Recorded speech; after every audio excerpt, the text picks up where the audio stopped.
আপনাকে যে আদেশ করেছেন সেই আদেশটাই আপনি বাস্তবায়ন করুন। আল্লাহু আকবার।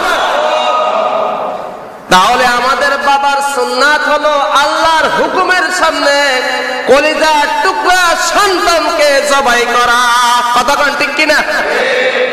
আমাদের বাবার সুন্নাত হলো আল্লাহর নির্দেশের সামনে মাথাটাকে নত করে দেওয়া। আল্লাহর নির্দেশের সামনে মাথা নত করে দেওয়া, কোন যুক্তি দেখানো নাকি আল্লাহর নির্দেশ আসবে যখন মাথা নত করে দেওয়া, মানে সেটাই মেনে নেওয়া। এটা আমাদের পিতা ইব্রাহিম আলাইহিস সালাম আমাদেরকে শিক্ষা দিয়েছেন। আল্লাহ তাআলা বলেন সূরাতুস সাফফাতে 103 নম্বর আয়াতে আল্লাহ বলেন, ফালাম্মা আসলামা ওয়া তাল্লাহু লিল জাবিন।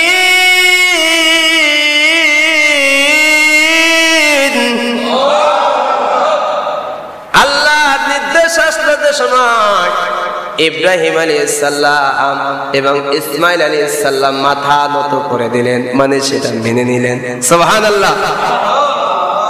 সেই নির্দেশ যদি এমন হয় নিজের গলা ছুরির নিচে দেওয়া, সেই আল্লাহর নির্দেশ যদি এমন হয় সন্তানের গলা ছুরির নিচে দেওয়া, আল্লাহর নির্দেশ যদি এমন হয় নিজকে রক্তাক্ত জমিন ওই জিহাদের ময়দানে নিজেকে উপস্থিত কর, সেই আল্লাহর নির্দেশ যদি এমন হয় জেলখানায় বন্দী রেখে নিজেকে দিনের পর দিন শেষ করে দাও, সে আল্লাহ তাআলার নির্দেশ যদি এমন হয় মুসলমানদের অধিকার রক্ষা করতে যে মুসলমানদেরকে আবার যুদ্ধের ময়দানে উপস্থিত হওয়া, নির্দেশ যেটাই হোক না কেন, নিজের বেলায় হোক আর ছেলের বেলায় হোক, সেই নির্দেশটা যদি আমরা ইব্রাহিম আলাইহিস সালামের মতো এবং ইসমাইল আলাইহিস সালামের মতো মাথা নত করে মেনে নিতে পারি, ফালাম্মা